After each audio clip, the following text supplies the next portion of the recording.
Good day. My name is Jerry H. Oroñez. My course is Bachelor of Science in Office Administration. So today I'm gonna make a video presentation given by my professor, Prof. Alan D. Balangon. And today I'm gonna make a video presentation of my subject, Rizal Life Works and Writing. So this video, it consists of 6 parts, which is number 1, introduction, number 2 is overview or agenda, and number 3 is the explanation of the subject, and number 4 is the discussion and example points, number 6 is the conclusion, and number 5 is the bibliography or the reference, depending on where did I get the information. So first, we will proceed to the introduction of this topic. Okay. Introduction. In the tapestry of Philippine history, one name stands out as a beacon of courage, intellect, and unwavering dedication to the Filipino cause. Dr. Jose Rizal, born on June 19, 1861, embodies the spirit of resilience and patriotism that continues to inspire generation.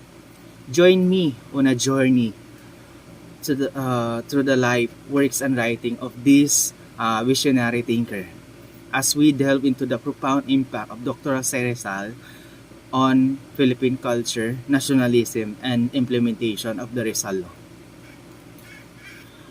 Overview. Today, we will explore the life, works, and writing of Dr.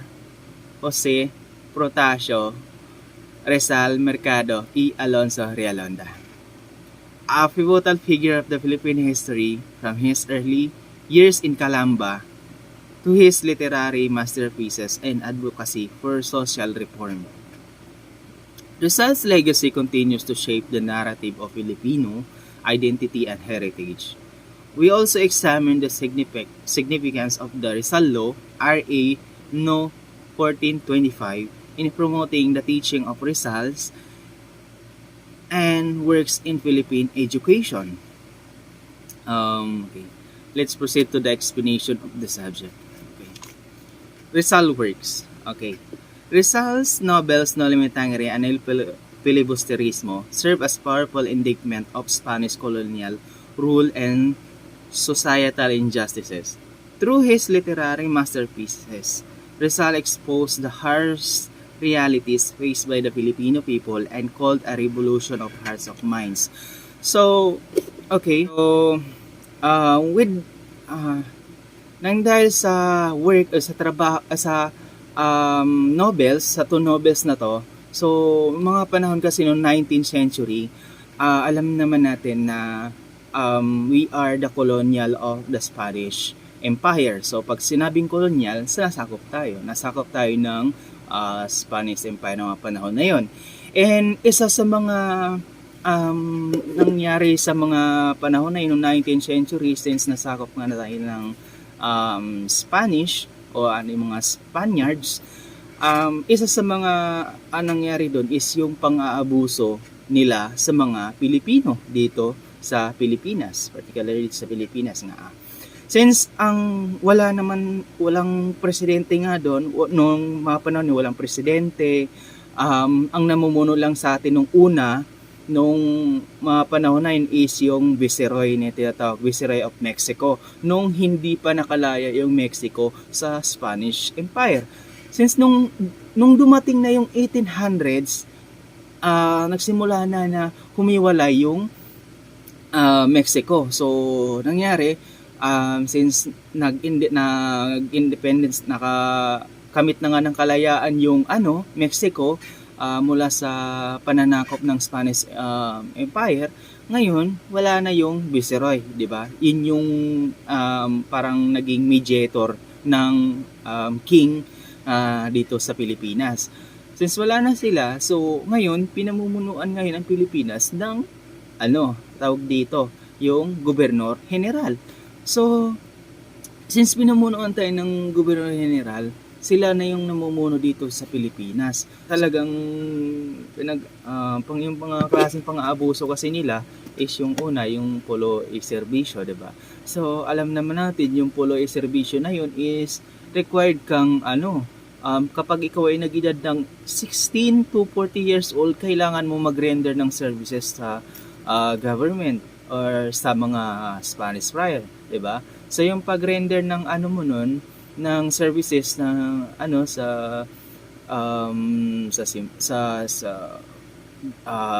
government na yun or sa mga Spanish friar na yun is una yung paggawa ng mga tulay and yun. Pwede namang may exemption naman doon pero kailangan mo magbayad ng pala. So, pag hindi ka nagbabayad, so hindi ka exempted. So, pag nag-edad ka ng 16 to 60 years old, kailangan mo talaga mag-render ng services. So, isa yun sa mga ganun. Sa mga Spanish naman is marami silang pag-aabuso na tulad nung yung pagbebenta ng indulhensya, 'di ba? Isa 'yun sa mga binatikos ni Jose Rizal.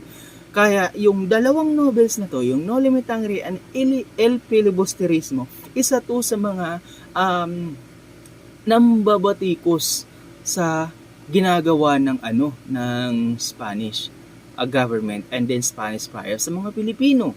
So, banggitin ulit natin yung indulhensya na yon. So, yung indulhensya na yon or selling of indulgence kasi, ito yung parang nagbabayad yung mga native or yung mga angels sa simbahan na para yung kaluluwa nila mapupunta sa langit. Iyon yung critic na talagang binatikos niya si Rizal, which is hindi naman talaga daw totoo. Isa yun sa mga binatikos ni Dr. Jose Rizal. Kaya itong No Limitangere and El Filibusterismo, isinawalat lang niya yung mga maling pamamaraan ng Spanish government at ng simbahang Katolika nung mga panahon na yon ay Katoliko. Kaya yan, inexpose lang niya kung gaano kawalang hiniya tayo ng mga Spanish friars ng mga panahon at sa mga Spanish government officials ng mga panahon na yun. So ito yung isa sa mga works na nagawa ni Dr. Jose Rizal ay itong dalawang novel, mainly the No Limitangere and El Filibusterismo. So yan. So we will proceed to his writings. In addition to his novels, Rizal, essay, poems, and letters reflect his deep insight into the human condition, his advocacy for education and enlightenment, and his unwavering belief in the potential of the Filipino spirit. His words continue to resonate with truth, justice, and pursuit of freedom. So, yung 'di ba? Kasi nung dati, galleon trade, 'di ba? So yung galleon trade kasi na to, ito yung tinatawag na trading trading sa dalawang country lang. For example, yung galleon trade kasi, ito yung trading ng bansang nanakop at bansang nasakop lang. So, yung tinatawag na galleon trade. So, nung nagbukas ang Swiss Canal, ito yung nagdala talaga na nagpapalapit ng Europe to the Asia. Kaya, yun nga, tapos nagkaroon pa ng free trade. Hindi lang katulad dati na galleon trade lang na trading sa bansang nanakop at bansang nasakop lang. Yung pagdating ng free trade, pwede na sila mag-trade kahit anong bansa. Siyempre, maraming mga Pilipino noon na talagang sumasali sila sa na yun. Yun nga, since marami yun nga, nagkakapera na sila, lumalago yung negosyo nila, at pag-aral na rin ng mga anak nila sa ibang bansa. Pag-aral ng mga Pilipino sa Spain. At yun nga, nung nakapag-aral na sila, bumalik sila, bago sila bumalik, syempre doon sila na culture shock sila ba? Pag culture shock kasi, ito yung maramdaman natin na hindi naman natin nakasanayan, lalo na kung nasa Pilipinas pa. So, alam naman nilang nung nasa Pilipinas napakahigpit at konting lang, talagang parang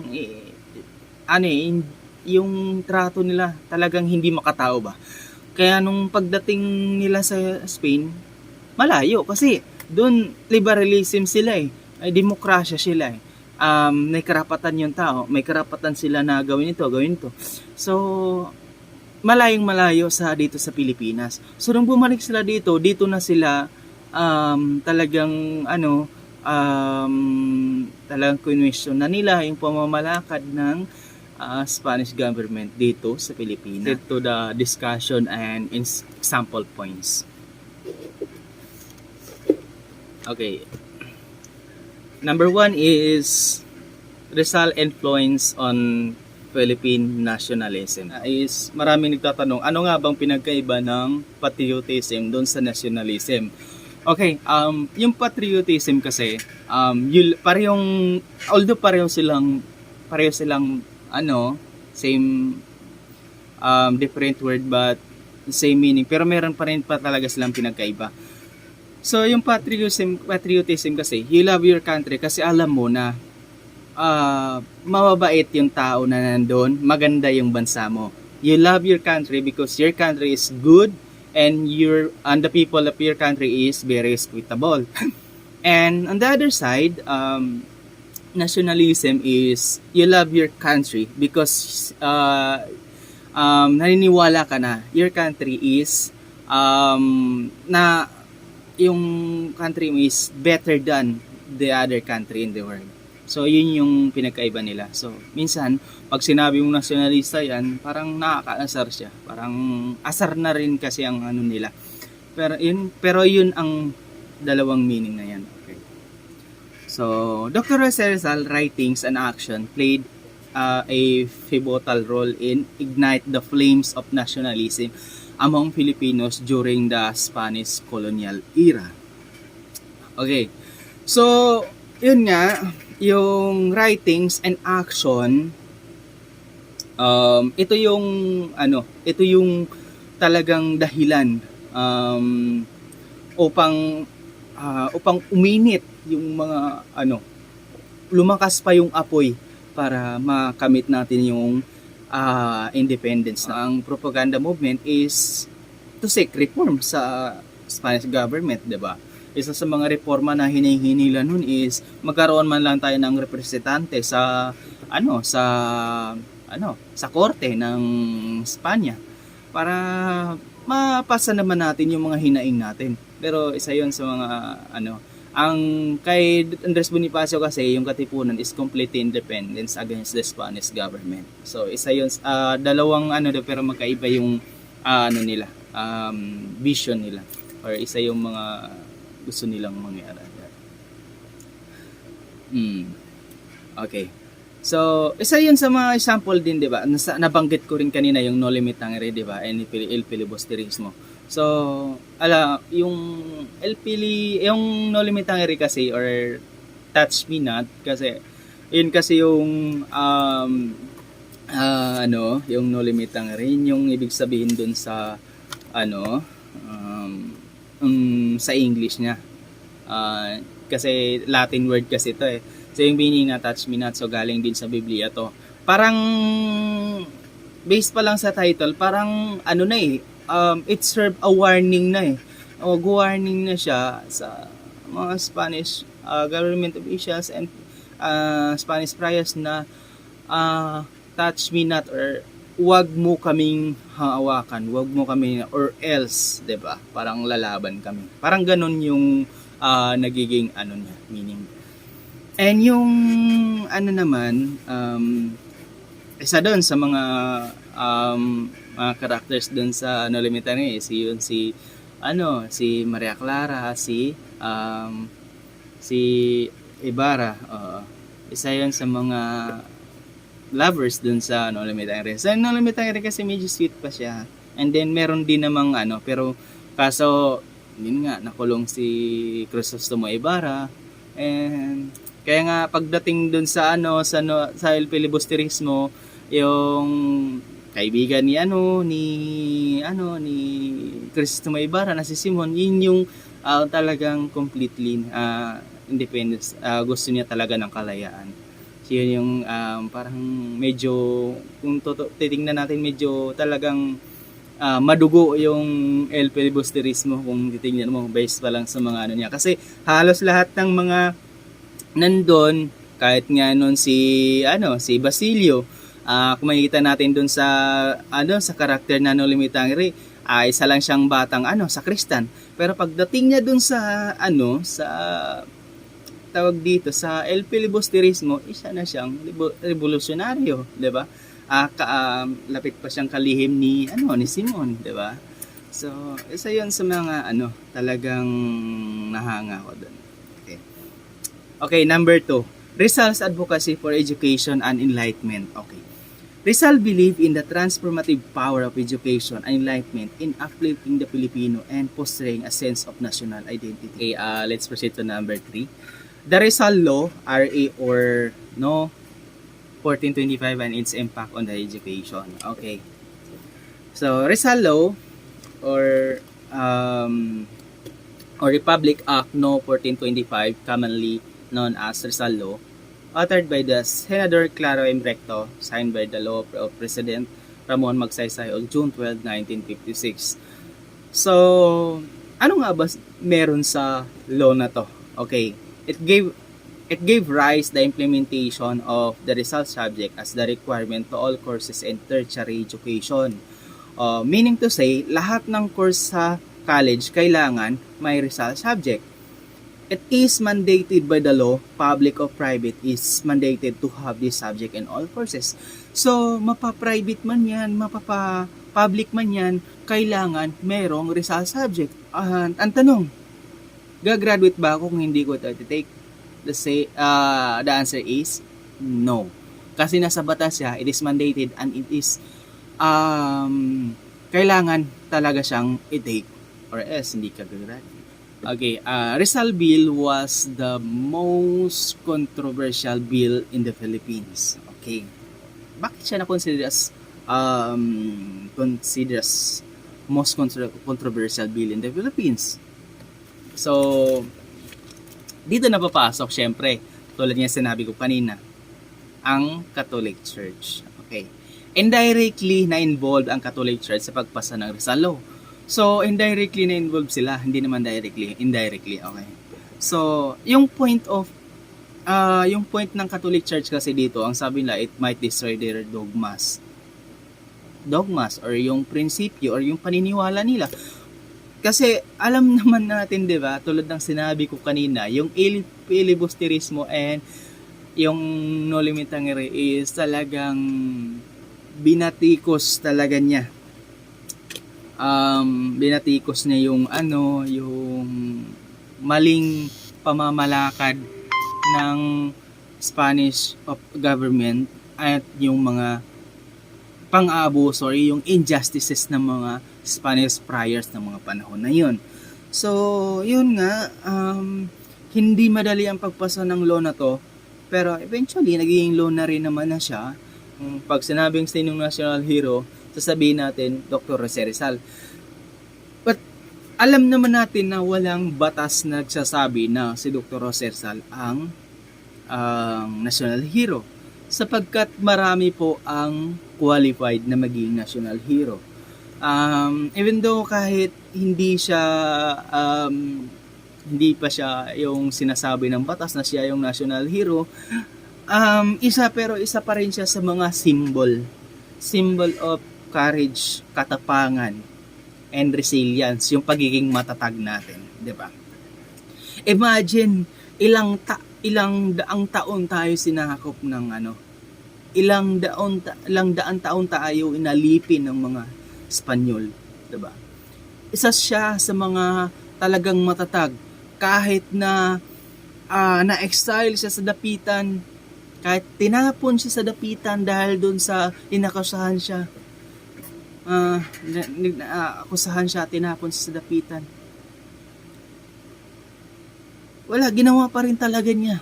Yung pagiging matatag niya talaga, yung pagiging resilient niya, talagang nandun pa rin yun. Oo. Kaya isa sa mga simbolo talaga na pagiging Pilipino.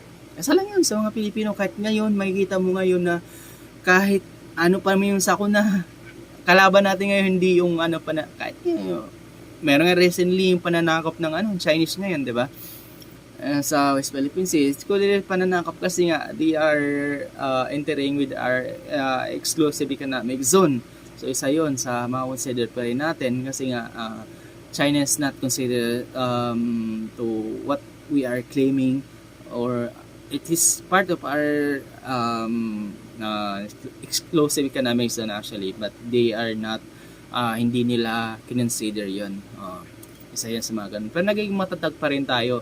We are not giving, just like President Bongbong Marcos said that we are not giving even if the piece of land. Diba? Kahit nandun sila pero hindi natin ibibigay yun. So, isa yun, the Philippine history. So, marami talagang kailangan i-discuss dito.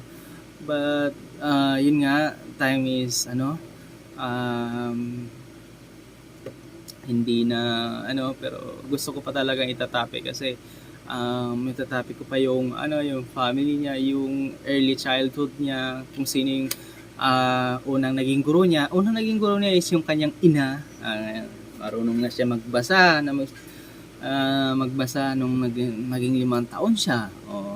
Diba? Hanggang sa lumipat na siya sa nag-aral siya sa TED Manila, nag-aral siya abroad. Marami pa talagang kailangan itatopic nito, but dito lang yung i-cover natin sa Rizal. It's a broad topic, so we cannot cover it all. But then again, we'll proceed to the conclusion. Okay, conclusion. Dr. Jose Rizal's life, works, and writing, coupled with the impact of the Rizal Law, stand as a testament to the power of one individual to spark a revolution, ignite a sense of national identity, and inspire generation to strive for a better future. Let us honor his legacy by embracing his ideas and carrying forward the torch of justice and freedom. Okay. Napakalaking tulong, kahit hindi siya direct nagipaglaban, sa mga literary works niya, talagang napakalaking impact. Imagine, 'di ba? Nung nagkaroon ng Cavite Mutiny, although hindi ko na sa i-cover yung Cavite Mutiny, 1872 na Cavite Mutiny. Isa siya sa mga nakasaksi nung tatlong paring martir, si Ayong Gomborza, si Padre Gomez, Zamora. Isa sa mga saksiyan niya yung paggarote ng tatlong paring martir na yon. So, yun ang simula niya, imbis na talagang yun yung nagiging 'di ba, nung pangarap niya magiging pare, pero eventually nung nakita niya yon kung gaano kasama yung mga pare, nagiging naging writer siya. At yun yung ginamit niya na sandata laban sa mga Spanish colonial, 'di ba? Kaya marapat lang na bigyan natin siya ng parangal na sa kanyang kontribusyon sa upang makamit natin ang kalayaan laban sa mga nanakop na mga Espanyol. So the bibliography is from the YouTube channel of Marvin Cabañeros, www.youtube.com/c/Marvin Cabañero. This channel offers the insight of Philippine history and social sciences focusing on the 19th century. So Marvin Cabañero is the social science instructor. So if you can search his YouTube channel, you can find the information he give to his viewers. Okay, so as I research everything that I found his channel that very accurate, and it connected to the modules that was given from the Metro Business College, and I'm pretty sure that he give the right information for this video presentation. And thank you so much for watching my video presentation, and I'm ready for the question and answer, and thank you so much.